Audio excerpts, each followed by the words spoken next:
Bonjour, c'est encore. On est le 28 mai 2022. Alors, je viens sur la trompette aujourd'hui encore et je viens proclamer le retour de notre Seigneur Jésus-Christ. Soyons tous bénis et que sa joie soit notre force en ce jour. Amen et Alléluia. Donc, voilà, j'ai annoncé que j'apportais cette vidéo suite à celle que j'avais fait le 25, parce que je cherchais à apporter cet enseignement depuis le 25, et j'ai vraiment subi beaucoup de choses. Je peux faire pas entrer dans le détail. Et alors, je voulais donc faire la vidéo d'aujourd'hui et puis la coller à celle du 25, puisque j'avais déjà commencé. J'avais déjà commencé 10 minutes, à peu près, comme ça. J'avais pu récupérer 10 minutes. Mais finalement, euh, je, je ne vais pas, au fait, la coller à la vidéo du 25, mais je vais juste vous situer. C'est tout simplement que je viens parler des deux cornes de Daniel. Il y a la petite corne de Daniel 7. Elle est vraiment différente de la petite corne de Daniel 8.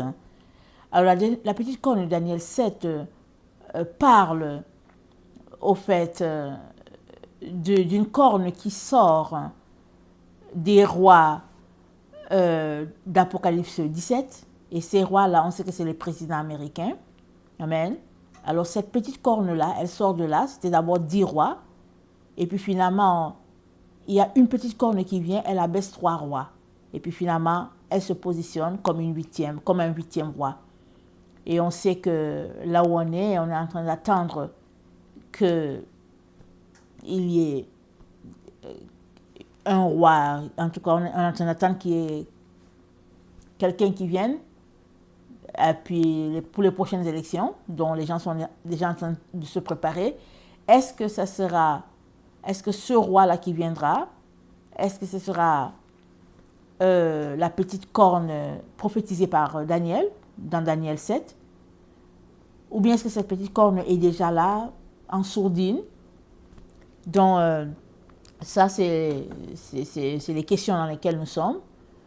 Mais au fait, la vidéo d'aujourd'hui, c'était plus pour parler pour la petite corne de Daniel 8, mais on ne peut pas parler de la petite corne de Daniel 8 sans parler de la petite corne de Daniel 7. Parce que la petite corne de Daniel 8, elle exerce le même pouvoir que la petite corne de Daniel 7. Alors c'est dit dans Apocalypse 13, je vais lire cette partie-là, juste pour vous dire que les deux cornes exercent à peu près le même pouvoir. Alors, donc c'est ça, Apocalypse, c'est très compliqué. Et puis souvent aussi, quand Dieu t'ouvre les yeux, tu peux avoir plusieurs enseignements sur un seul passage. Parce que ça, c'est dans des, comment on appelle ça? Ça cache des choses et des enveloppes. Parce que justement, on est dans les temps où les choses sont cachées, n'est-ce pas? Et il n'y a que Dieu qui les révèle. Alors, dans Apocalypse 13, le verset 11, c'est dit, puis je vis monter de la mer, je vis monter de la terre une autre bête qui avait 2 cornes, semblable à celle d'un agneau et qui parlait comme un dragon. Donc on voit, il y a une bête qui arrive, elle a 2 cornes, elle a l'autorité de 2 personnes ici. Et puis cette bête ressemble à un agneau, mais au fait c'est un dragon. Donc, et on dit, elle exerçait toute l'autorité de la première bête en sa présence. Alors, quand tu vas suivre la vidéo, tu vas te rendre compte que la petite corne de Daniel 8, elle vient en rescousse à la petite corne de Daniel 7. C'est-à-dire, elle va faire exactement les choses que la petite corne de Daniel 7 font. Et puis, les deux vont à peu près travailler dans la même période. La petite corne de Daniel 8 est annoncée par Daniel comme faisant partie de l'ancien empire romain. Amen. Et puis donc ça touche cette zone-là de l'Europe, un peu les pays arabes, les pays africains, dont la petite corne va venir de là, de ce secteur-là. Et puis la petite corne de Daniel 7, elle touche plus l'Amérique du Nord et tout ça, donc voilà. Et c'est ce qui explique que le verset 12 d'Apocalypse 13 nous dit, elle exerçait toute l'autorité de la première bête en sa présence. Ok? Et elle faisait que la terre et ses habitants adoraient la première bête dont la blessure mortelle avait été guérie. Alors nous savons que la première bête, la bête de Daniel, a été annoncée comme un royaume. Amen.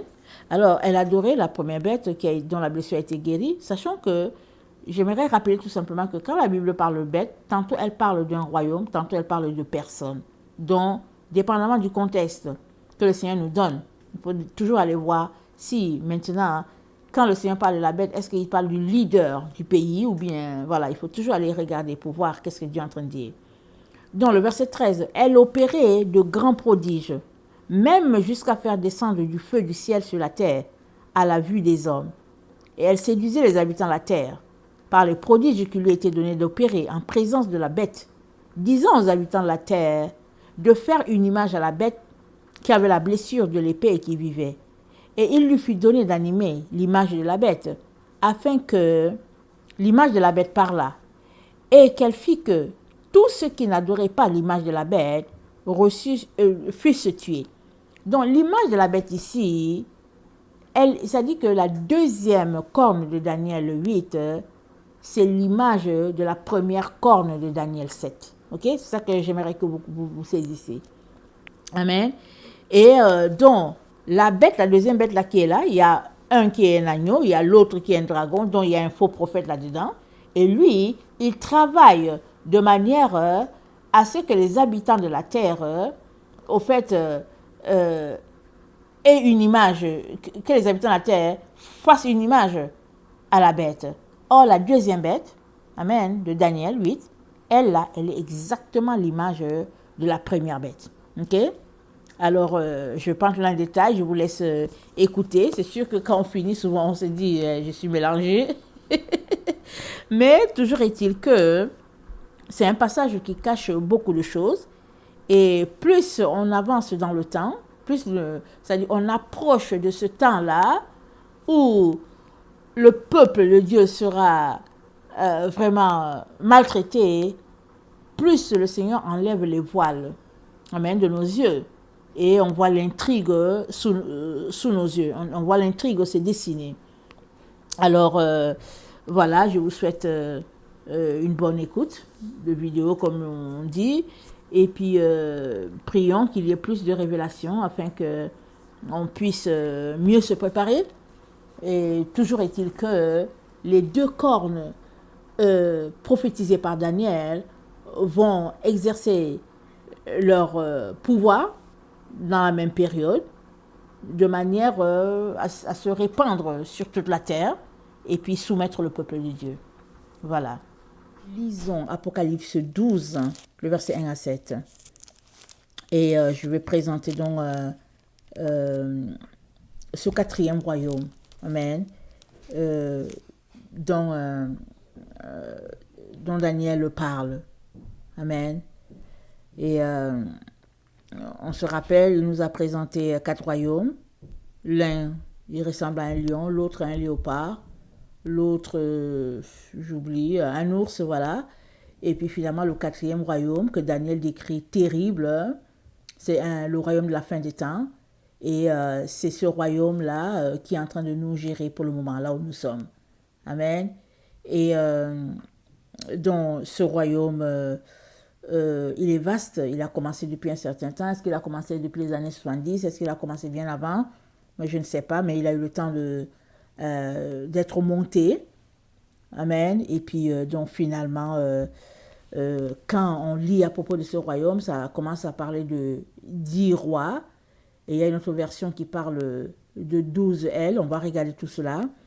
Et on va voir qu'est-ce que le Seigneur a pour nous aujourd'hui. Alors, Apocalypse 12 nous dit, « Un grand signe parut dans le ciel, une femme enveloppée du soleil, la lune sous ses pieds, et une couronne de 12 étoiles sur sa tête. Elle était enceinte et elle criait, étant en travail et dans les douleurs de l'enfantement. Un autre signe parut encore dans le ciel, et voici, c'était un grand dragon rouge ayant 7 têtes et 10 cornes. Et sur ses têtes, 7 diadèmes. Sa queue entraînait le tiers des étoiles du ciel et les jetait par terre. Le dragon se tint devant la femme qui allait enfanter afin de dévorer son enfant lorsqu'elle aurait enfanté. Elle enfanta un fils qui doit paître toutes les nations avec une verge de fer, et son enfant fut enlevé vers Dieu et vers son trône. On va s'arrêter là. Alors, on a ici une femme, amen, et on sait que c'est l'église de Jésus-Christ, sa véritable église, et on a le dragon qui est en opposition à cette église-là, et ici le dragon, il représente au fait le serpent, et nous savons que le serpent dans le jardin d'Éden, c'était un serpent. Il a eu le temps, avec les siècles, il est devenu énorme, il est devenu grand, et il est devenu un dragon, système politique, système économique, système religieux. Donc vraiment, il est assez colossal. Il a entraîné, il a drainé les peuples et tout, il a monté son système en place, communisme, franc-maçonnerie, Rose-Croix, Illuminati, fausse religion, et j'en passe. Donc vraiment, si on veut aller regarder le méli-mélo qu'il y a dans le dragon, c'est vraiment un mélange de vraiment des choses qui sont en opposition à ce que Dieu veut. Amen.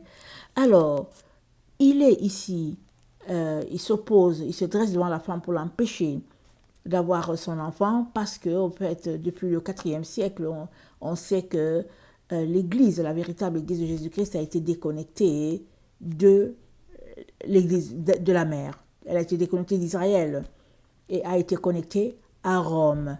Et nous savons tous que c'est pas Rome que Dieu a appelé, mais Dieu a appelé Abraham. Il nous dit, un seul j'ai appelé. Alors, tous les appels qu'il y a sur la terre, ils sont reliés à l'appel d'Abraham. En fait, toutes les personnes qui disent que oui, j'ai un appel, si leur appel n'est pas dans ce que Abraham a fait, alors ils sont tout simplement à côté. Parce qu'il y a un seul que Dieu a appelé afin de répandre son plan sur la terre. Dieu a appelé une seule personne afin de le révéler, lui, Dieu, sur la terre. Alors Abraham nous révèle, ou bien nous a révélé le vrai Dieu, et il a été appelé le Père de la foi parce qu'il a marché par la foi, tout en étant en relation avec ce Dieu-là, sans dévier. Amen, sans dévier. Alors, le dragon donc se dresse devant cette femme-là, la véritable église de Jésus-Christ, l'empêchant de pouvoir se répandre sur la terre. Et nous savons combien l'église a été persécutée, et combien elle a perdu des membres, et tués, martyrs, et tout ce qu'on peut imaginer. Et dans le temps dans lequel nous sommes donc, alors cette organisation-là, du 4e royaume, la 4e bête de Daniel, cette organisation-là vient encore se dresser devant la véritable église de Jésus-Christ sous forme d'un système qu'on peut dire, entre guillemets, je fais un entre guillemets, de communisme, parce que les gens sont appelés à prendre tel liquide, ils sont appelés à se comporter ainsi de telle manière, de telle sorte que même dans l'église qui appartient à Jésus-Christ, les gens sont sommés de suivre une certaine conduite. Or, l'église de Jésus-Christ, elle tient ses ordres juste de Dieu le Père, elle le tient d'en haut, elle le tient vraiment de son Dieu, de son Créateur, de son Libérateur, de son Sauveur.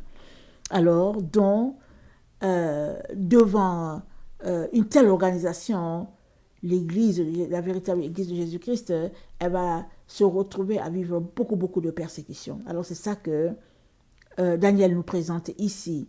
Je veux dire, c'est ça que Jean nous présente ici. Jean, il a reçu un plus par rapport à ce que Daniel a reçu.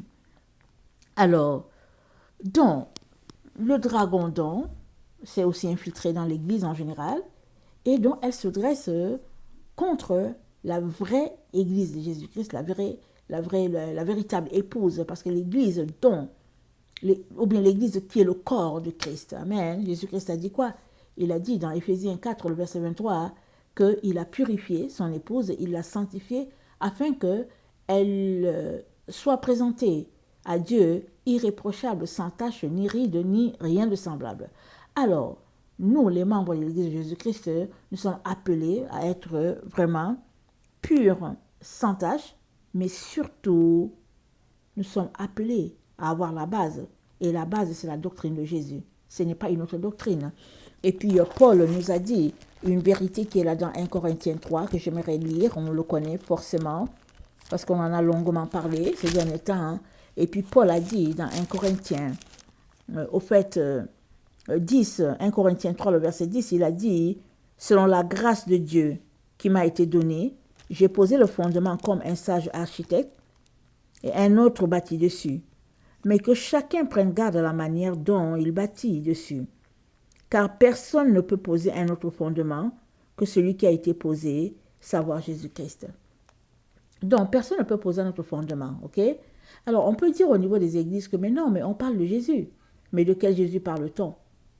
Parce que Jésus-Christ a connu beaucoup d'évolution, si bien qu'on a un Jésus qui est là, qui est prêché, et dans notre temps, qui n'a rien à voir avec le Jésus qui est mort sur la croix pour nous.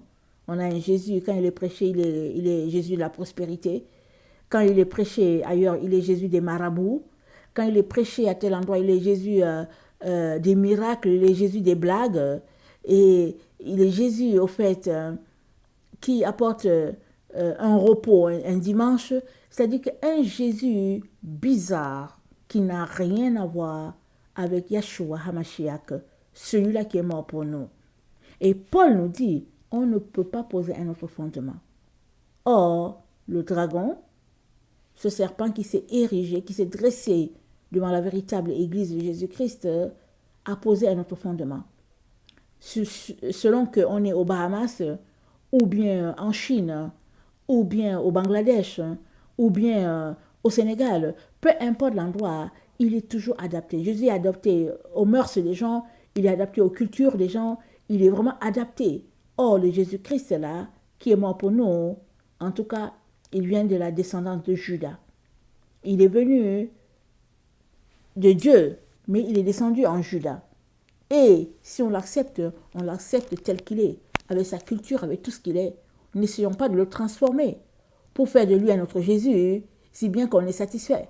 Alors si on pense qu'on veut aller au bar, on va dire que oui, Jésus n'a pas de problème à ce qu'on puisse avoir des amis pécheurs. Voilà, Jésus mangeait avec les gens de mauvaise vie, alors on peut aller au bar. Voilà, on a trouvé une solution. Alors quand on veut la prospérité, on dit mais Jésus était riche, regardez son manteau. Les gens n'ont pas voulu partager son manteau parce que son manteau était précieux. Ils ont tiré au sort à son manteau. Alors, on peut trouver toutes sortes d'explications, de justifications pour expliquer le Jésus que nous avons. Mais nous sommes ici dans une situation où celui-là qui va te sauver, c'est Jésus-Christ de Nazareth, le fils de Marie, celui-là appelé Yeshua, HaMashiach, celui-là qui est mort sur le bois du calvaire pour toi et moi, et par qui le voile du temple a été déchiré, si bien que désormais, on a accès au lieu très saint. Et tout le monde a accès au lieu très saint. Et il a payé les actes, il a effacé les actes qui nous condamnaient et il a payé de son propre sang pour que toi et moi nous puissions être sauvés. Et de celui-là que je parle, ce n'est pas de ce Jésus-là qui est plaisantin un peu partout et puis voilà, qui fait l'affaire de tout le monde. Jésus-Christ, lui, il nous demande de l'accepter tel qu'il est. Alors le dragon refuse Jésus-Christ dans ce qu'il est. Et ce dragon n'est autre que le serpent, l'opposant de toujours à notre Dieu.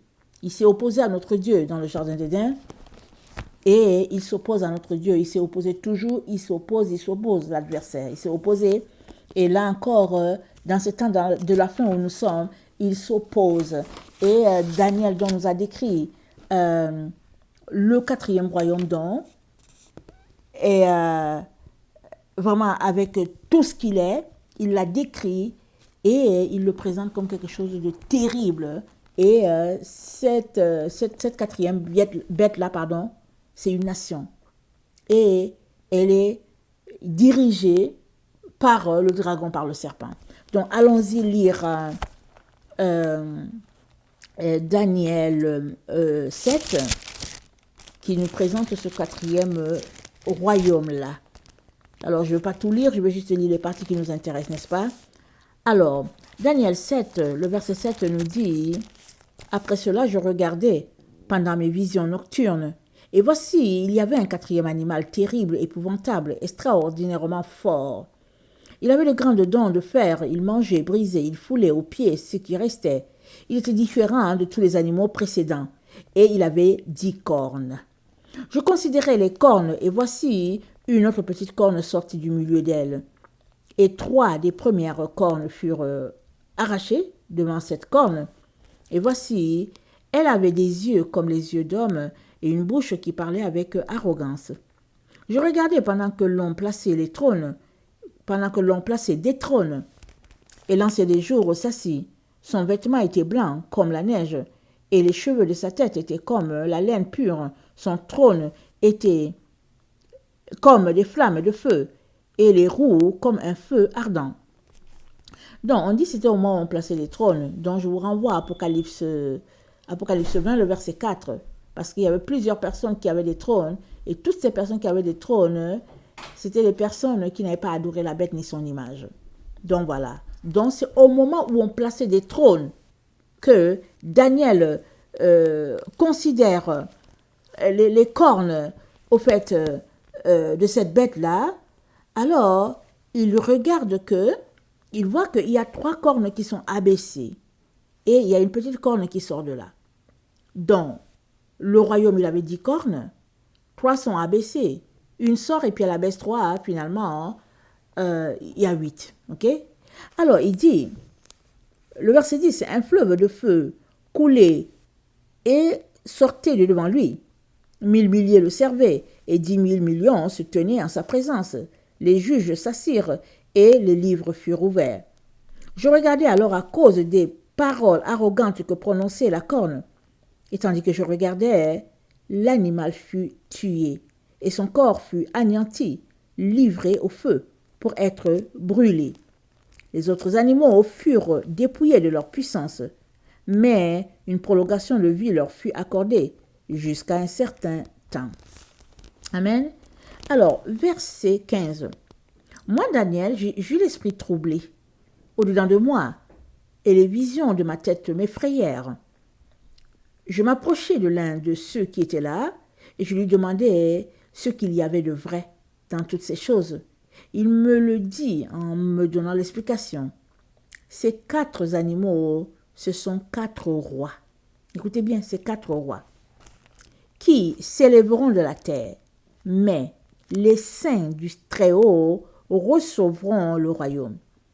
Ils posséderont le royaume éternellement, d'éternité en éternité. Ensuite, je désirais savoir la vérité sur le 4e animal, qui était différent de tous les autres, extraordinairement terrible, qui avait des dents de fer et des ongles d'airain, qui mangeait, brisait, foulait aux pieds ce qui restait. Et sur les 10 cornes qu'il avait à la tête, et sur l'autre qui était sortie et devant laquelle 3 étaient tombés. Sur cette corne qui avait des yeux, une bouche, parlant avec arrogance, et une plus grande apparence que les autres. Je vis cette corne faire la guerre aux saints et l'emporter sur eux. Jusqu'au moment où l'ancien des jours vint donner droit aux saints du Très-Haut. Et le temps arriva où les saints furent en possession du royaume. Il me parla ainsi. Le 4e animal, c'est un 4e royaume qui existera sur la terre, différent de tous les royaumes, et qui dévorera toute la terre, la foulera et la brisera. Les 10 cornes, ce sont 10 rois qui s'élèveront de ce royaume, un autre s'élèvera après eux. Il sera différent des premiers et il abaissera 3 rois. Il prononcera des paroles contre le Très-Haut. Il opprimera les saints du Très-Haut et il espérera changer les temps et la loi. Et les saints seront livrés entre ses mains pendant un temps, 2 temps et la moitié d'un temps. Puis viendra le jugement et on lui ôtera sa domination qui sera détruite et anéantie pour jamais.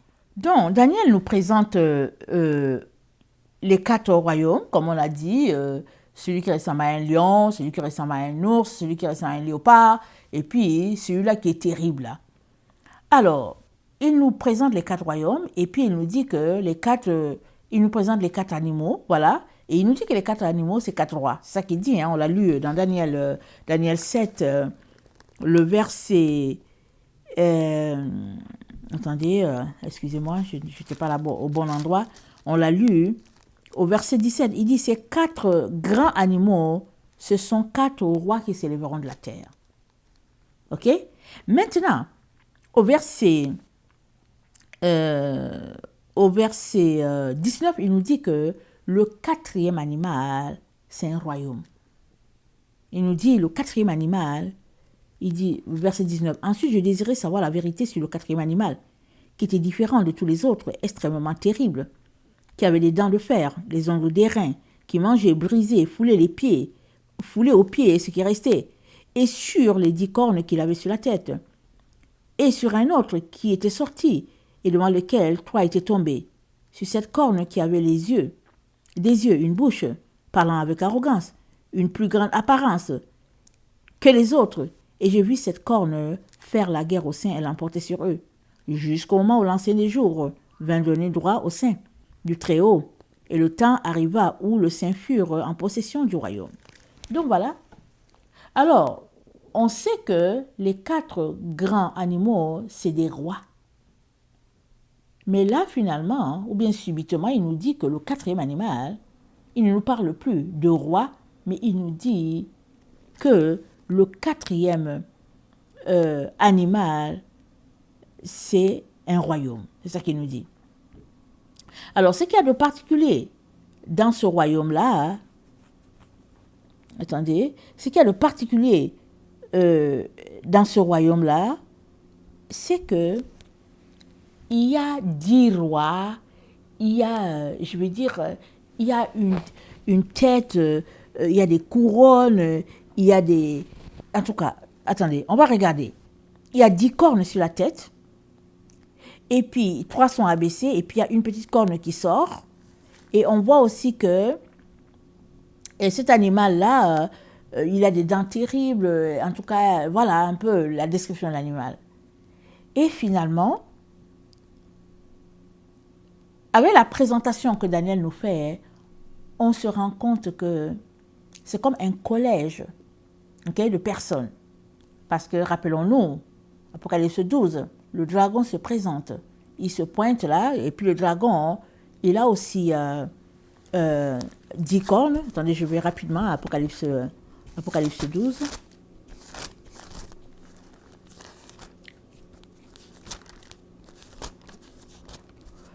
Lui, il a aussi... Alors, le dragon, un autre signe paru, c'est un dragon. Il a 7 têtes et il a 10 cornes. OK? Donc, c'est ce royaume-là, ce 4e royaume-là. Alors, ce qu'il y a de spécial avec lui, ce sont les cornes que cet animal-là a sur la tête. Alors, c'est un collège de personnes qui gèrent cette organisation-là. Maintenant, regardons ce que nous dit Jean, l'apôtre Jean. Regardons dans Apocalypse 17. Dans Apocalypse 17, l'apôtre Jean nous présente ce royaume-là, ce 4e royaume-là, voilà, de Daniel. Alors, il nous le présente ainsi. Donc, je vais lire où ça. Alors, puis, Apocalypse 17. Puis, un des 7 anges qui tenait les 7 coupes vint et m'adressa la parole en disant, viens, je te montrerai le jugement de la grande prostituée qui est assise sur les grandes eaux. C'est avec elle que les rois de la terre se sont livrés à l'impudicité. Et c'est du vin de son impudicité que les habitants de la terre se sont enivrés. Alors, c'est au moment du jugement de la prostituée, la fausse église, que on voit apparaître cet animal-là. Alors, regardons dans Apocalypse 17, le verset 8. La bête que tu as vue était, et elle n'est plus. Elle doit monter de l'abîme et aller à la perdition. Et les habitants de la terre, ceux dont le nom n'a pas été écrit dès la fondation du monde dans le livre de vie, s'étonneront en voyant la bête, parce qu'elle était, et qu'elle n'est plus, et qu'elle réapparaîtra. C'est ici l'intelligence, qui a de la sagesse. Les 7 têtes sont 7 montagnes, sur laquelle la femme est assise. Ce sont aussi 7 rois. 5 sont tombés, un existe, l'autre n'est pas encore venu. Et quand il sera venu, il doit rester peu de temps. Donc, on pense qu'ici c'est M. Biden, il doit rester peu de temps. Alors, on peut remonter en disant 5, etc. Vous allez essayer de remonter le président américain. Alors, il dit, et la bête qui était, et qui n'est plus, est elle-même un 8e roi. Et elle est du nombre des 7, et elle va à la perdition. Donc, on a l'information que la bête, là, elle n'est plus, mais elle revient. On a cette information. Alors, on peut se dire, mais est-ce que c'est Obama? Est-ce que c'est Trump et tout? Mais on sait tous que là où nous sommes là, on sait tous, c'est pas parce que on juge ou bien on prétend, hein, mais on sait tous que le président Biden, il est un peu fatigué. Et puis, quand on essaie de voir les choses, on se dit que vraiment pour garder ce pays-là, il faut certainement un homme fort.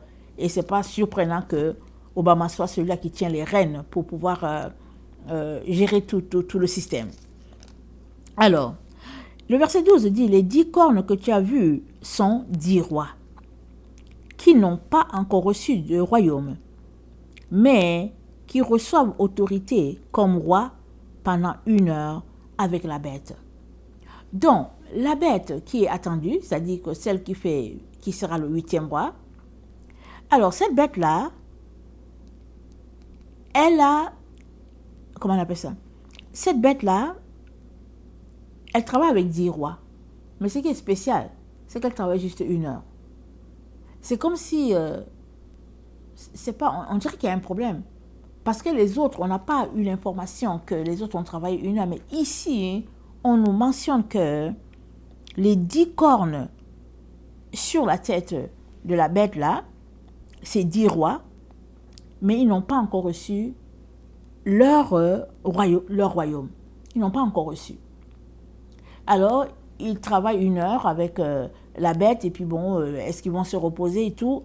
Bon, on ne sait pas où est-ce qu'ils vont, mais toujours est-il que nous sommes informés qu'ils ont un même dessein. Ils veulent détruire la prostituée. C'est ça qu'ils ont. Maintenant, regardons ce que 4 Esdras 11 nous dit.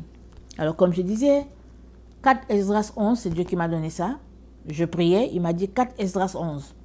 Alors ça, c'était en janvier 2021. Je suis allée, j'ai lu, j'ai fait ce que j'ai pu, mais ça m'a dépassé. Alors, j'ai laissé ça de côté. Alors, récemment, par la grâce de Dieu, j'ai pu reprendre. Et puis, le Seigneur est venu m'apporter de la lumière. Et j'ai compris pourquoi je ne comprenais pas, parce qu'il y avait plusieurs éléments qui me manquaient. Souvent, le Seigneur te donne quelque chose. Souvent, il te manque les éléments qui vont mettre le tout ensemble. Alors, 4 Esdras 11 nous dit ceci, en train de présenter cet animal-là. Amen. Alors, je vais le lire. Je ne vais pas le lire en entier, mais je vais lire des bouts, parce que c'est quand même long. C'est très long. Alors, 4 Esdras 11 nous dit, il dit,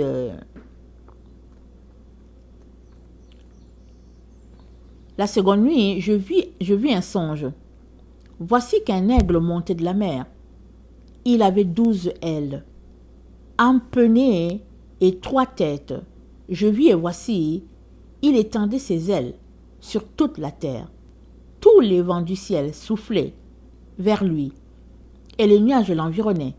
Je vis de ses ailes naissaient des contre-ailes qui, elles-mêmes, devenaient des ailettes minces et fines. Ces têtes, elles étaient au repos. La tête du milieu était plus grande que les autres têtes, mais elle aussi était au repos. Je vis et voici, l'aigle s'envola sur ses ailes pour régner sur la terre et sur ses habitants. Je vis comment tout ce qui est sous le ciel lui était assujetti. Personne lui portait la contradiction. Pas une seule des créatures qui est sur la terre Je vis et voici, l'aigle se dressa sur ses serres, et il donna de la voix, disant à ses ailes, ne veillez pas toutes en même temps. Dormez chacune à votre place et veillez pendant un temps. Mais que les têtes se réservent pour le dernier temps. Je vis et voici, la voix ne sortait pas de ses têtes, mais du milieu de son corps. Je dénombrai les contre elles, voici qu'elles étaient 8. Je vis et voici que, du côté droit, se dressa une aile, et elle régna sur toute la terre. Or, comme elle régnait, sa fin survint et elle disparut, si bien que sa place n'apparaissait plus. Une deuxième aile se dressa. Elle régnait et tint longtemps. Or, comme elle régnait, sa fin survint si bien que elle disparut comme la première. Voici qu'une voix s'éleva, lui disant, « Écoute, toi qui as tenu la terre tout un temps, voici ce que j'annonce avant que tu viennes à disparaître. Personne après toi ne tiendra autant de temps que toi, ni même la moitié de ce temps. » Une troisième aile se leva, elle tint le pouvoir impérial comme les premières et disparut. Elle aussi, et ainsi il échut à toutes les ailes d'exercer successivement le pouvoir impérial, et ensuite de ne plus jamais paraître. Je vis et voici, en leur temps, les ailes se dressaient aussi, une après l'autre du côté droit, pour tenir elles aussi le pouvoir impérial parmi elles, et il y en avait qui le tenaient, mais pourtant elles disparaissaient aussitôt. D'autres parmi elles se dressaient, mais ne tenaient pas le pouvoir impérial. Voici ce que je vis après cela. Les 12 ailes et 2 ailettes disparurent. Sur le corps de l'aigle, il ne resta plus que les 3 têtes au repos et 6 ailettes. Donc voilà. Alors, je vis et voici des 6 ailettes, 2 se séparèrent et se placèrent sous la tête qui est du côté droit. 4 demeurèrent à leur place. Je vis et voici ces petites ailes songeaient à se dresser et à tenir le pouvoir impérial. Je vis et voici la première se dressa, mais elle disparut aussitôt. Puis la seconde, et celle-là disparut plus rapidement que la première. Je vis et voici les 2 qui restaient songeaient en elles-mêmes à régner elles aussi. Au moment où elles y songeaient, voici que l'une des têtes au repos, celle du milieu, se réveilla et elle était plus grande que les 2 autres têtes. Je vis comment elle s'adjoignit les 2 têtes. Voici que la tête se retourna avec ses ailes, avec ses alliés, et elle dévora les 2 petites ailes qui songeaient à régner. Cette tête contrôla la terre entière, exerça une domination très épouvantable sur ses habitants, et soumit le monde à sa puissance, plus que ne l'avaient fait toutes les ailes qui l'avaient précédé. On a l'impression qu'ici ça parle du gouvernement d'Obama. Alors, mais après cela, je vis et voici la tête du milieu disparut soudain, et cela comme les ailes. Restaient les 2 autres têtes qui elles aussi régnèrent pareillement sur la terre et sur les habitants. Je vis et voici la tête de droite dévora celle de gauche. J'entendis une voix qui me disait, « Regarde devant toi et examine ce que tu vois. » Je vis, et voici, il y eut comme un lion rugissant qui sortait d'une forêt. Et j'entendis comment il émit une voix d'homme en s'adressant à l'aigle et lui dit, « Écoute-toi, et je te parlerai. Le Très-Haut te dit, n'est-ce pas toi qui as survécu des 4 bêtes que j'avais fait régner sur mon monde, pour que par elles vienne la fin des temps? Venant en 4e, tu as vaincu toutes les bêtes précédentes, tenant en sujétion le monde dans l'effroi et l'univers entier dans la pire souffrance. Tu as occupé le monde depuis si longtemps, avec fourberie, Tu as jugé la terre, mais contre la vérité. Tu as tourmenté les doux et fait du tort aux paisibles. Tu as haï ceux qui disent le vrai et aimé les menteurs. Tu as détruit les habitations de ceux qui fructifiaient et tu as abattu les murs de ceux qui t'avaient pas causé du tort. Mais ton affront est monté jusqu'au Très-Haut et ton orgueil jusqu'au Vaillant. Le Très-Haut a regardé ces temps. Voici, ils sont parvenus à leur terme et que ces siècles sont accomplis. C'est pourquoi il faut que tu disparaisses, toi, l'aigle, avec tes ailes horribles, tes ailettes cruelles, les têtes méchantes, tes serres très cruelles et tout ton corps vain, afin que la terre entière trouve le rafraîchissement, se relève librement de la violence et attende le jugement et la miséricorde de celui qui l'a faite. Or, tandis que le lion disait ces paroles à l'aigle, je vis et voici, la tête qui avait survécu n'apparut plus. Les deux ailes qui étaient passées vers lui se dressèrent pour régner, et leur règne fut fragile et plein de troubles. Je vis et voici, et elle-même n'apparaissait plus. Tout à coup, l'aigle était en feu, et la terre était plongée dans l'épouvante. Ok, c'est la vision du frère Esdras. Et voilà l'interprétation. Il me dit, parce que c'est l'ange qui lui parle, voici l'interprétation de cette vision que tu as vue. L'aigle que tu as vu monter de la mer, c'est le 4e royaume qui est apparu en vision à ton frère Daniel. C'est l'ange qui explique ça. Mais elle ne lui fut pas interprétée comme moi maintenant je te l'interprète ou que je te l'ai interprété. Voici, des jours viendront où surgira un royaume sur la terre.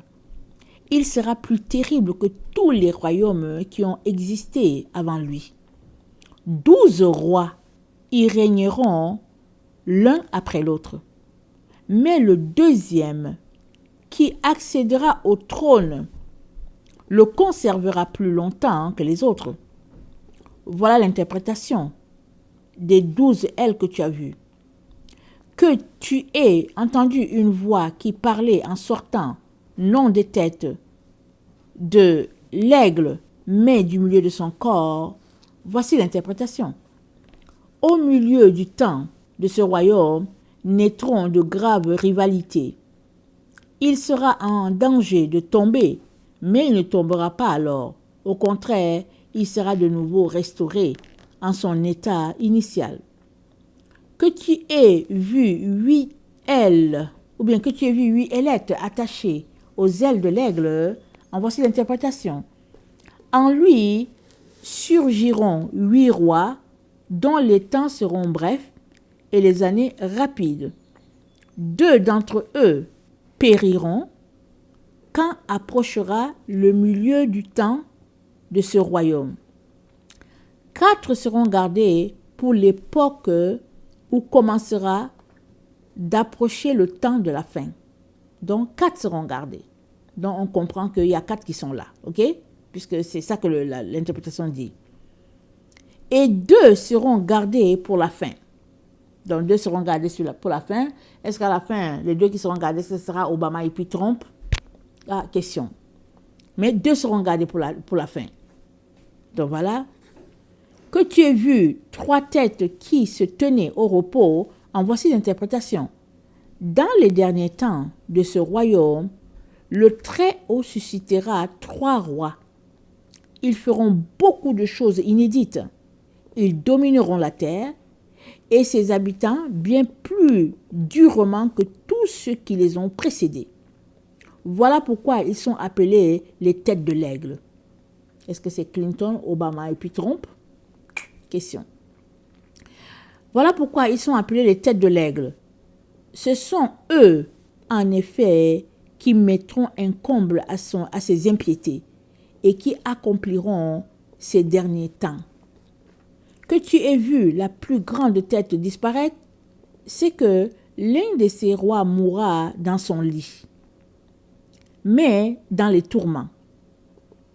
Quant aux deux autres qui auront survécu, l'épée les dévorera, car l'épée de l'un dévorera l'autre. Mais cependant, celui-là aussi tombera par l'épée au dernier temps. Et que tu aies vu deux zéletes aller se joindre sur la tête de droite, en voici l'interprétation. Ce sont ceux que le Très-Haut a gardés pour la fin, c'est-à-dire pour un règne bref et plein de troubles.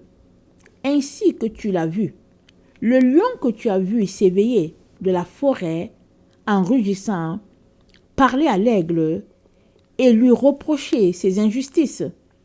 Par tous les propos, ainsi que tu l'as entendu, c'est loin que le Très-Haut a mis en réserve pour la fin, contre eux et leurs impiétés. Il leur reprochera leur injustice et il les mettra face à leur mépris. En effet, il les traduira d'abord en jugement vivant et ce sera après leur avoir adressé ses reproches qu'il les détruira. Car il libérera le reste de mon peuple avec miséricorde, ceux qui auront été sauvés partout dans mon pays, et il les comblera de joie jusqu'à ce que vienne la fin. Le jour du jugement dont je t'ai parlé dès le début. Tel est le songe que tu as vu, telle est son interprétation. Toi seul, tu as été digne de connaître ce secret du Très-Haut. Écris donc dans un livre toutes ces choses que tu as vues, et tu les déposeras en un lieu caché. Donc voilà.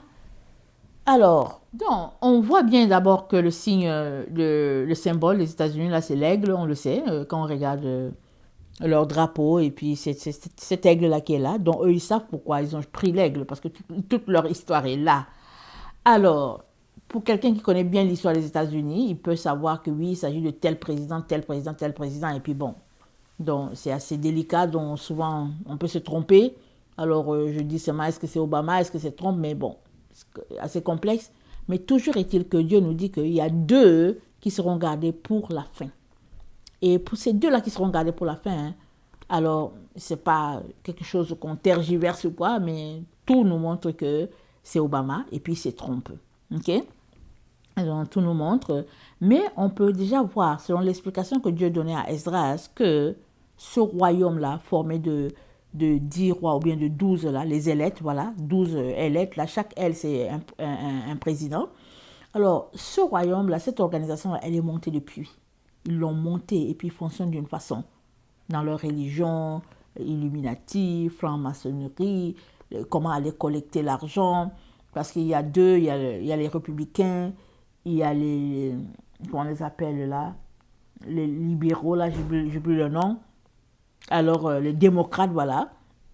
Alors, ils sont ensemble. Ils sont comme s'ils ne sont pas ensemble, mais ils sont ensemble quand même. Donc, ils ont des choses, ils se retrouvent dans leur party, là, leur surprise partie où il y a plein de choses qui se passent. Et puis ça, c'est vraiment, ça les regarde là-bas. Donc, c'est vraiment un aigle qui a sa manière de se conduire et il a deux ailes. Écoutez, une aile, c'est pour les démocrates et puis l'autre aile, c'est pour les républicains. Alors, parce que vous savez, pour qu'un animal, un oiseau vole bien, il faut qu'il soit en équilibre. Et puis, pour qu'il soit en équilibre, il faut deux. Donc, tout semble nous indiquer que les deux ailes, il va rester un démocrate et puis un républicain, gardé à la fin. Et puis, nous sommes informés que l'épée de l'un tuera l'autre. Et puis, finalement, l'autre aussi, il périra parce qu'on est dans les temps de la fin. OK? Donc, on ne va pas entrer dans tous les détails puisque ce n'est pas encore arrivé. Mais ce royaume-là, amen, cet aigle-là, alors, nous sommes dans le 4e royaume, mais nous sommes à son début, mais tout nous montre que le 4e royaume de Daniel va vraiment battre son apogée quand ce 8e roi attendu là va venir, parce qu'on a lu dans Apocalypse 17 qu'il y a 5 rois, un existe, et puis l'autre arrive, il va durer un peu de temps, et puis mais il y a l'autre qui était, et puis qui revient. Donc ça, on a l'information. Donc, puisque maintenant, on sait qu'il y a quand même Obama qui est là, ce n'est pas officiellement, on ne voit pas ça, on sait que c'est Biden, mais officieusement, on sait que Obama est là. Alors, ce ne sera pas surprenant que le président qui reviendrait, ce serait donc le président Trump. Seul problème qui est là, c'est que quand il revient, le temps où il revient, ça correspond avec le temps où c'est la fin. Puisque de toutes les manières, Dieu est en train de nous dire qu'il n'y a plus de temps. Alors, quand on regarde bien notre Daniel 7, comme on l'a lu, Daniel 7 nous dit au verset... attends, je ne sais pas c'est quel verset. Attendez, je vais lire le verset 25. Ça nous dit... Il prononcera des paroles contre le Très-Haut, c'est-à-dire la petite corne de Daniel 7. Il opprimera les saints du Très-Haut et il espérera changer les temps et la loi. Et les saints seront livrés entre ses mains pendant un temps, des temps et la moitié d'un temps, ce qui correspond à 42 mois. Puis viendra le jugement. Ok? Puis viendra le jugement. Alors, dans ce royaume-là, ça veut dire que on est carrément à la fin. C'est ça que ça nous donne l'information. L'information que ça nous donne, c'est qu'on est carrément à la fin. Et il y a une autre information qui est importante de savoir, c'est dans Apocalypse 17, je l'ai lu tantôt, je l'ai même un peu commenté, c'est que ce roi-là, la petite corne de Daniel 7, quand ce roi-là vient, nous sommes informés dans Apocalypse 17 que il y a 10 rois qui sont avec lui, mais il règne juste pendant 1 heure. Et voilà ce que ça dit. Ça dit, les 10 cornes que tu as vues sont 10 rois qui n'ont pas encore reçu de royaume, mais qui reçoivent autorité comme roi pendant 1 heure avec la bête. Donc, ces rois, ils n'ont pas encore reçu. C'est comme s'il y a un malentendu ou bien ils n'ont pas. En tout cas, ils reçoivent 1 heure. Dès qu'une personne reçoit 1 heure, elle s'éclipse. Dès qu'une autre reçoit 1 heure, elle s'éclipse. Et donc, on dit, ils ont un même dessein. Ils donnent leur puissance et leur royauté à la bête, ils combattront contre l'agneau. Donc, ces rois-là, ils appuient, au fait, la petite corne de Daniel 7, parce qu'au fait, ils veulent combattre l'agneau. C'est tout. Sinon, on dirait qu'ils n'appuieraient pas la petite corne. C'est pourquoi je pense que la petite corne, c'est Trump. Pourquoi? Parce qu'on se rappelle comment, quand il est venu au pouvoir, on sait comment il était tout seul là. Vraiment, les gens, personne ne l'attendait, les gens, en tout cas, le descendaient là, personne ne pensait qu'il allait venir, qu'il allait passer. Alors, contre tout le monde, il a réussi à passer. Il a gagné tout seul, il s'est présenté seul avec sa famille et puis il a gagné. Alors, voilà pourquoi je pense que cette petite corne-là, c'est Trump, puisqu'on attend on attend un 8e roi qui revient. Alors, maintenant, les rois, ils viennent juste pour 1 heure pour donner leur approbation, afin que l'aigle puisse gagner le combat contre l'agneau.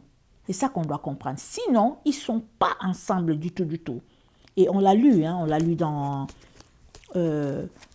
Esdras, quand l'ange était en train d'expliquer au serviteur de Dieu. L'ange lui disait, attendez, je vais lire cette partie. Nous sommes dans 4 Esdras 11. Il disait, attendez, excusez-moi. Au milieu du temps de ce royaume, naîtront de graves rivalités. Il sera en danger de tomber, mais il ne tombera pas alors. Au contraire, il sera de nouveau restauré en son état initial. Ça, c'est dans 4 Esdras 12, le verset 17. Donc, au fait, il y a des rivalités. Alors, on comprend que les 10 rois là, en tout cas, ils viennent à 1 heure et tout. Mais au fait, ils ont un point commun.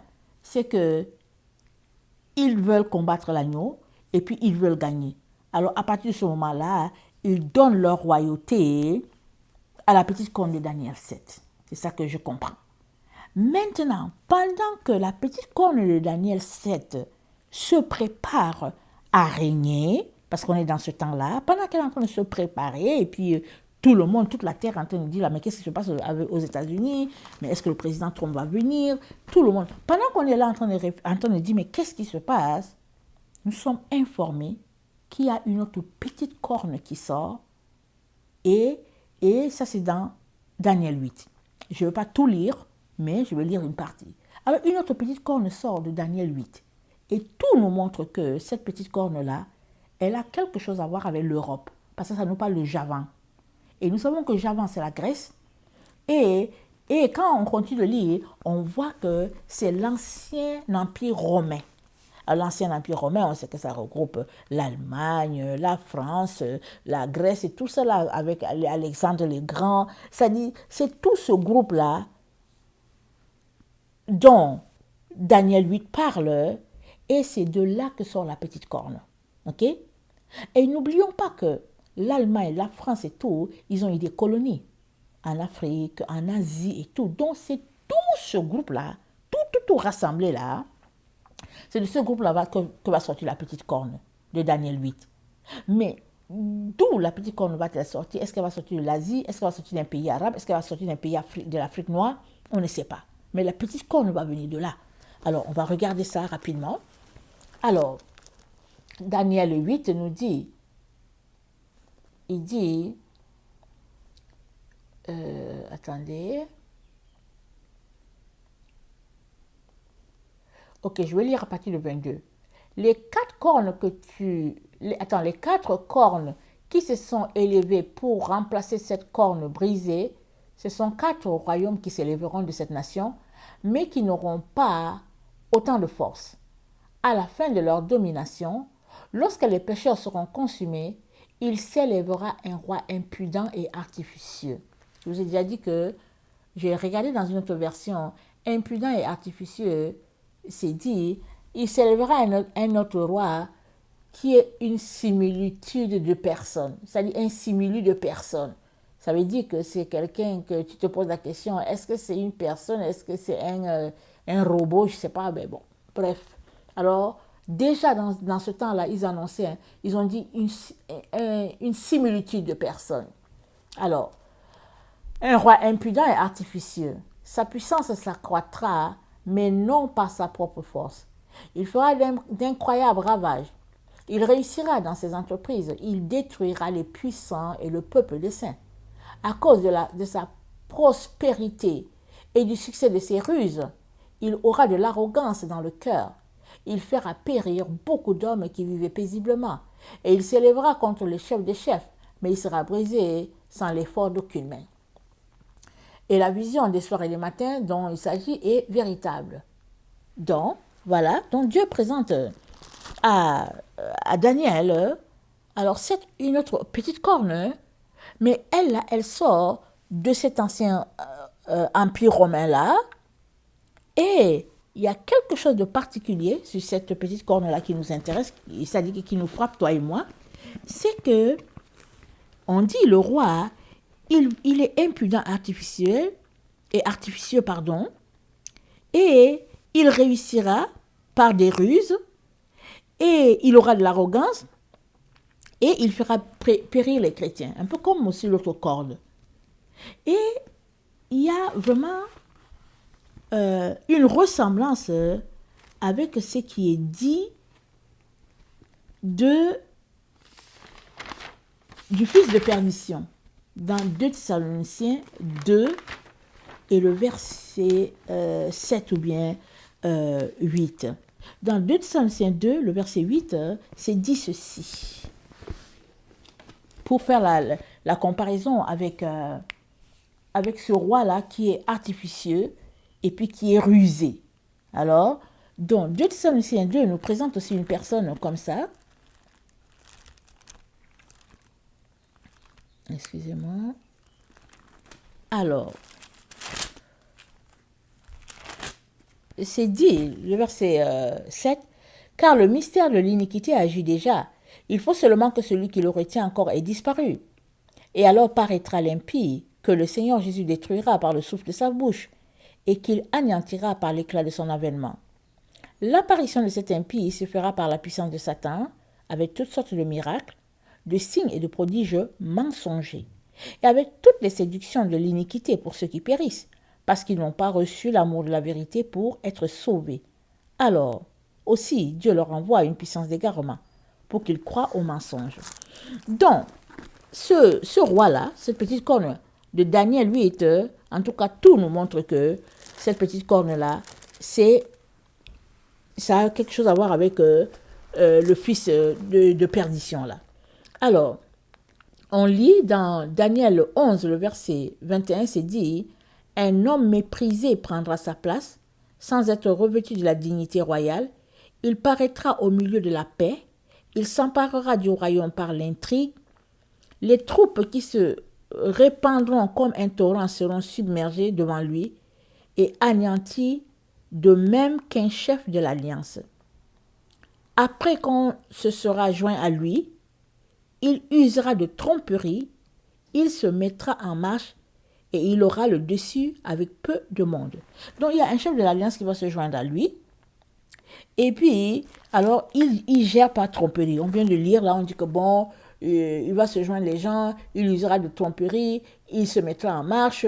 Et puis, c'est dit, le verset 24, il entrera au sein de la paix dans les lieux les plus fertiles de la province et il fera ce que n'avaient pas fait ses pères, ni ses pères, ni les pères de ses pères.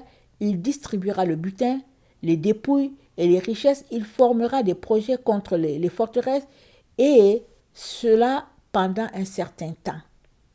À la tête d'une grande armée, il emploiera sa force et son ardeur contre le roi du Midi, et le roi du Midi s'engagera dans la guerre avec une armée nombreuse et très puissante. Mais il ne résistera pas, car on méditera contre lui de mauvais desseins. Ceux qui mangeront des mets de sa table causeront sa perte. Ses troupes se répandront comme un torrent et les morts tomberont en grand nombre. Donc, c'est beaucoup, c'est long. Et souvent, quand les gens expliquent qu'ils retournent dans le temps d'Alexandre le Grand, ils retournent dans le passé pour expliquer. OK? Mais vous savez que ce qui s'est passé sous la terre, sous les cieux, ça revient. Alors, nous sommes au XXIe siècle et Dieu ne peut pas se mettre à parler de notre temps en expliquant quelque chose qui s'est passé depuis 5 siècles. Vous comprenez? Le temps d'Alexandre le Grand, tous ces gens-là, c'est passé. Alors, il y a des gens qui expliquent cette partie-là. Ils ramènent toujours les anciens rois, là. Ils disent que non, ça, il s'agit de telle personne, il s'agit de telle personne pour dire que c'est passé. Mais non, Dieu nous dit que ce n'est pas passé. Donc, il va faire venir une situation qui s'est déjà passée, ok, qui va ressembler, c'est-à-dire que la situation dans laquelle on est ressemble à quelque chose qui s'est déjà passé. Pourquoi? Parce qu'il n'y a rien de nouveau sous les cieux. Amen. Alors, donc on se retrouve dans une situation où la petite corne de Daniel 8, elle a tout à voir avec la situation comment on appelle ça, avec la situation de notre temps. On se retrouve là. Et cette petite corne, si on continue de lire, on se rend compte que elle vient à la rescousse de l'autre corne de Daniel 7. Rappelons-nous, on a lu qu'il y avait des dissensions dans ce royaume-là, avec l'aigle. Il y avait 10 rois, mais ils venaient juste donner leur royauté pour 1 heure. Parce que ce qui les unissait, c'était le fait qu'ils voulaient combattre l'agneau. C'était la chose qui les unissait. Sinon, ils ont des rivalités entre eux. Donc, c'est difficile de compter sur des gens qui n'ont que des problèmes de rivalité, de jalousie et tout ça, c'est difficile. Par contre, du côté de l'Europe, il y a une petite corne qui va sortir de là. Et ne soyez pas surpris que la France soit impliquée là-dedans, parce que nous savons que la France, c'est l'un des pays qui a beaucoup de colonies encore aujourd'hui. Même si on dit qu'ils ne sont plus colonisés par la France, on sait que la France, elle maintient une main forte sur ses anciennes colonies. Regardez un peu ce qui se passe dans l'Afrique francophone, regardez un peu dans les pays arabes. Donc la France, elle exerce quand même un certain pouvoir un peu encore dans ces pays-là, ces peuples-là. Qu'est-ce qui se trame? On ne sait pas, mais on a l'information que la petite corne de Daniel 8 sortira de l'ancien empire romain. Ça sortira de là.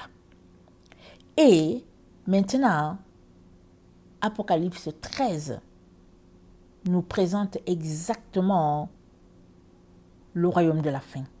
Amen. Ça nous présente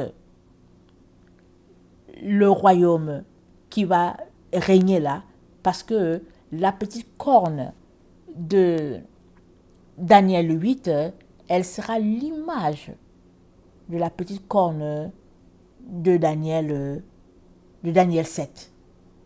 Parce qu'elle vient comme au secours de l'autre, si bien que les deux petites cornes vont exercer un contrôle terrible sur toute la terre, soumettant les gens. Parce que les deux petites cornes, elles sont contre les enfants de Dieu. Et elles vont exercer leur ministère, leur travail ou bien, voilà, ne parlons pas de ministère, elles vont exercer leurs tâches dans la même période. Alors, parce que quand on lit bien, on va voir que ça parle d'un temps, 2 temps, la moitié d'un temps. Amen. Ça, c'est dans Daniel 7, le verset, je pense, 25. Ça nous parle de ça. Mais si la petite corne de Daniel 8, c'est le fils de perdition, comme ce que je comprends, alors, à lui aussi, il a été donné 42 mois. Si bien que le monde va se retrouver pris en sandwich entre deux petites cornes que quand on lit, on voit que certains, un est méprisé, l'autre est frustré, et l'arrogance, et il s'élève contre Dieu, et donc, voilà, donc il y a une corne qui sortira avec l'aide de l'Europe, à quelque part, je ne sais pas quel président, et ils vont se donner la main, et les enfants de Dieu vont subir vraiment des moments terribles. Et c'est ça qu'on appelle la grande tribulation. Il n'y aura pas possibilité d'échapper facilement. Parce que si, en Amérique du Nord, on a une petite corne qui est là, et que en Europe, c'est quand même loose, on peut s'échapper pour aller de ce côté. Or, si de l'autre côté aussi c'est vissé, alors avec les pays arabes et puis tout ça, alors on peut comprendre que l'être humain qui ne se soumettra pas, il passera par des moments terribles. Et nous savons que les vrais enfants de Dieu vont refuser de se soumettre. Alors on sait que ce ne sera pas un temps facile. Ce sera un temps vraiment tellement éprouvant. Voilà pourquoi il est très important que toi et moi là, on puisse se préparer maintenant là où nous sommes là. Il est très important qu'on laisse ce monde, qu'on laisse ses valeurs. Parce que, si vous vous rappelez bien les films où on nous présente ce qui s'est passé au temps d'Allemagne, ça sera pareil. À un moment donné, les gens vont devoir sortir de leur maison. C'est dit, c'est pas caché. Et on sait même qu'ils sont allés aux Nations Unies demander la permission que cela soit possible. Ils disent que c'est pour le bon fonctionnement, c'est pour le bien-être de la personne et tout, mais dans le fond, on sait tous que c'est pour leurs intérêts. Alors, quand on quitte un système capitaliste pour tomber dans un système socialiste, on comprend que la terre a vraiment changé carrément de valeur. Et puis, on comprend que ce n'est pas à l'avantage de l'être humain du tout, encore moins à celui de l'enfant de Dieu. Et le Seigneur, dans son grand amour, nous a avertis. Il a pris le temps depuis Daniel. Daniel, je ne sais pas s'il a vécu 2000 ans ou 3000 ans avant que Jésus vienne, ou même beaucoup plus. Et voilà qu'il a vu ça depuis. Et la chose s'amène tranquillement, pour que nos yeux voient ce qui a été prophétisé depuis longtemps. Pourquoi? Parce que le témoignage de Jésus-Christ, c'est l'esprit de prophétie. C'est l'esprit de prophétie. Alors quand on est face à cela, on se dit, oui Seigneur, tu es grand. Mon Dieu, tu es puissant. C'est vraiment extraordinaire ce que tu es en train de faire. Alors, on ne peut pas retenir le temps. On ne peut pas empêcher les choses de venir. Les choses arrivent, à grands pas d'ailleurs. Et pour toi et moi, ça veut dire que notre refuge, c'est en Jésus et en Jésus seul. C'est le seul endroit où on peut aller se réfugier. Alors, il y a eu des martyrs sur la terre et il y en aura encore. Alors, notre époque, ça ne sera pas la première époque ou la dernière. On doit tout simplement comprendre que on est dans les temps où les puissances des ténèbres sont en train de s'unifier afin de pouvoir bien brimer les enfants de Dieu. Alors, quand la petite corne de Daniel 7 et la petite corne de Daniel 8 vont se rencontrer, ils vont former une alliance solide, si bien que dans Apocalypse 16, nous sommes informés que au moment du combat, ils vont se retrouver pour combattre l'agneau. Nous sommes informés au verset 13 de Apocalypse 16 que il dit « Et je vis sortir de la bouche du dragon et de la bouche de la bête et de la bouche du faux prophète 3 esprits impurs semblables à des grenouilles. Car ce sont des esprits des démons qui font des prodiges et qui vont vers les rois de la terre afin de les rassembler pour le combat du grand jour du Dieu Tout-Puissant. » Donc, ils sont en train de travailler, ils sont en train de se rassembler pour le combat. Et quand on lit ça, on se dit, mais qu'est-ce qui se passe? Est-ce qu'un homme peut combattre contre Dieu? Mais tout semble que c'est ça qui se passe. Donc, ils se rassemblent parce qu'ils se disent qu'ils seront vainqueurs. Donc, ils se rassemblent. Alors, nous avons un grand combat. Dieu nous annonce qu'il y a un grand combat qui arrive, qui va se déployer sur toute la terre. Et on comprend qu'avec un tel combat, quand Dieu nous dit qu'il y a destruction, je trouve que Dieu est gentil. Parce qu'avec un tel combat, c'est quelque chose de vraiment, en tout cas, ça donne la frousse. Il est donc très important que toi et moi, nous puissions nous humilier devant Dieu, crier à lui demander pardon pour nous-mêmes, lui demander pardon pour les gens que nous connaissons, lui demander de nous aider à nous apprêter. C'est sûr qu'on ne sera jamais assez prêt, mais on est en train de s'apprêter. Parce que c'est mieux d'être en train de s'apprêter que de ne rien faire du tout et d'être surpris. Et de ce royaume, ça dit que de la petite corne de Daniel 8, où j'ai dit que ça sortira de Rome, de l'ancien empire romain. Et je pense qu'il y a beaucoup de choses qui sont en train de se tramer. Il est donc très important qu'on décide enfin de laisser notre confort matériel, de laisser nos aspirations personnelles et de nous assurer que notre âme est en sécurité. Parce que Jésus-Christ a dit, que servirait-il à un homme de gagner le monde entier si son âme il perdait? Si son âme il perdait. Alors moi je me rappelle que pour me réveiller, en 2004, le Seigneur m'avait donné un rêve. Et c'était terrible le rêve qu'il m'avait donné. Je voulais en parler, mais je n'arrivais pas à parler. Ma bouche était fermée, j'étais bloquée. Je n'arrivais pas à parler. Et quand j'ai commencé à vouloir parler, je ne faisais que pleurer. C'était incapable, je n'arrivais pas à parler. Parce qu'à l'endroit où je vis, la ville était remplie des musulmans. C'était rempli. Ils avaient pris le contrôle de la ville. Il n'y avait pas un endroit où tu pouvais bouger sans que tu ne les vois. Et c'était quelque chose.